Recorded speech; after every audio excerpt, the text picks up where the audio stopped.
think both ladies make good points. I think, uh, if I honestly, I don't think sex is transactional. I think that's more of a choice that men and women make.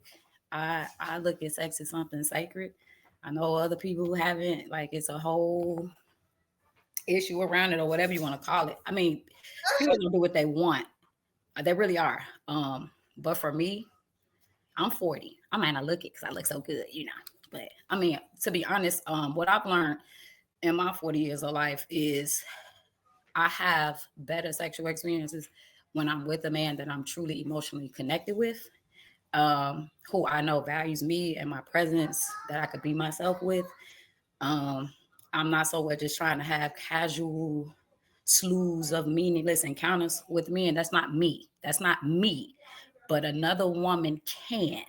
And regardless of how she does it or why she does it, or if it's right or wrong, it happens. So I'm not going to dismiss that fact. I also know that there are a lot of men out here who don't have time for relationships. It's not that they don't want relationships, they literally don't have time for them given their lifestyles. And sometimes they just have to pay for it and get it quick. But like I say, that's why I say if you watch me or you heard me on these few podcasts I call those like onion subjects, because it's just so many layers.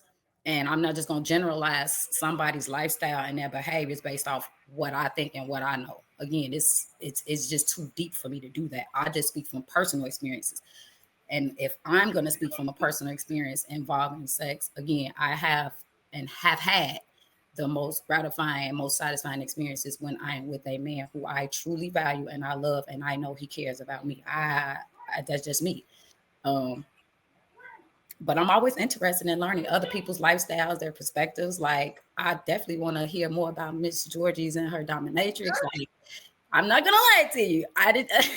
It's just a curious subject for me. And like I say, I know other people have other ideas, but I'm never just that stern and just that cold in my convictions where I can't hear other people's perspectives. Like, I'm not judgmental to that point. So I'm always open.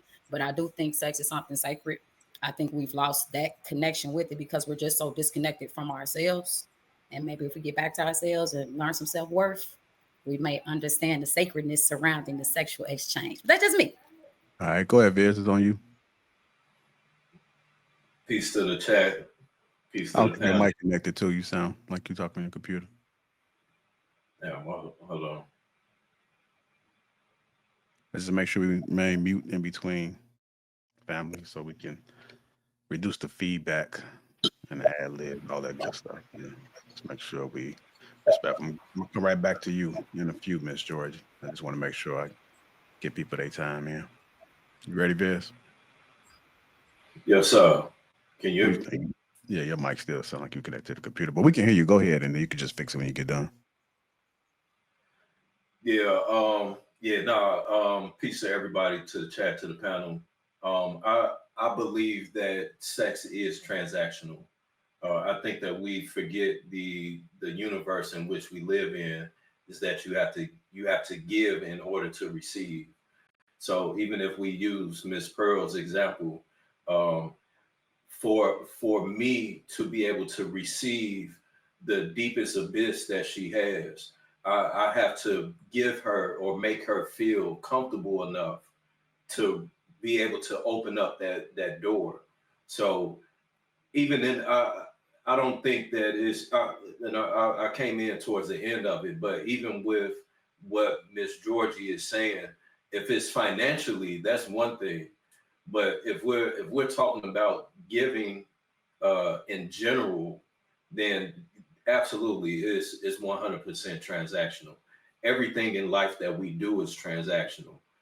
So I would have to say that. Now, if we talking money, that's something completely different. If we're talking money, I think that was agreed by both sides, in my opinion, because a pimp know that he can only get the cash if the broad is out there selling ass. So that comes with a part of the game. Okay. All right, let's go to get Willie in there.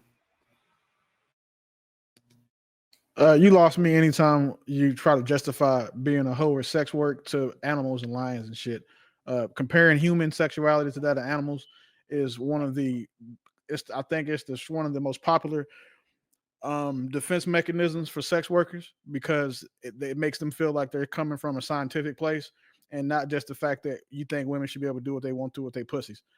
Again, no man is entitled to vagina, and the men who do ends up with abundance amounts of vagina or vaginal access, they earn it by becoming the high performing man that women want. They earn it by becoming the type of man that women are attracted to. They earn it by becoming the type of man that women feel protected by. So you guys know I'm an avid opponent for I'm saying all bald headed hoe shit, all of the other stuff y'all talking about. I'm an avid opponent of that because those types of women, those women don't help society. And then they don't help men like me. They help losers, the men who are willing to pay for pussy, the men who are willing to go out here and saying and trick and cape for pussy. They help that 80% of men who shouldn't even have access to sex. The one point of common ground that I do agree with, though, is that all men shouldn't reproduce. That's one thing that I'm on record saying. I think that the majority of men are losers anyway. So I don't think that losers should be given the highest honor of their bloodline and their legacy being extended by a woman. But aside from that, the rest of that shit, yeah, absolutely the fuck not. All right, go ahead, Hank. Yeah, I think Sha'Carri Richardson needs to be civil lawsuit needs to be raised against her stanky ass, and she needs to start working in the sex industry with your girl, Mrs. Joanne or Joy or whatever her goddamn name is. She could be after selling her ass on OnlyFans. So that's what I think. That's my stance. My man, whatever your name is, sue this heifer. Sue this heifer in civil court and get every dime from her so we could see her ass on OnlyFans shaking her goddamn ass. All right. I'll take it back to Ann, and then we'll come back to you, Miss Georgie. Sue her ass. Here. I think it's so important to have this conversation because, again, unlike other women, Black women, or at least Black girls, are sexualized heavily. And if we're not telling Black girls to be selective about their bodies and we're just requiring men to come with a check, I don't think we're doing justice to intimacy and how fulfilling it can be. Yes, women absolutely enjoy having sex. But the difference between a woman who has sex with her husband and a prostitute is that woman and the emotional connection that they have, it's reciprocal. It's built over time. It's built with true intimacy. What you're doing is you're entertaining entitled men, actually. They had to do nothing to earn you other than meet your price tag. And I don't think, and I don't want Black women to continue to think that they have to be an object in this way. I love that you have your experiences, but my issue is when you look at sex as a power play, as one has to be conquered, the other one is being submissive and all of those things, you miss the beauty of mutual submission, mutual reciprocity.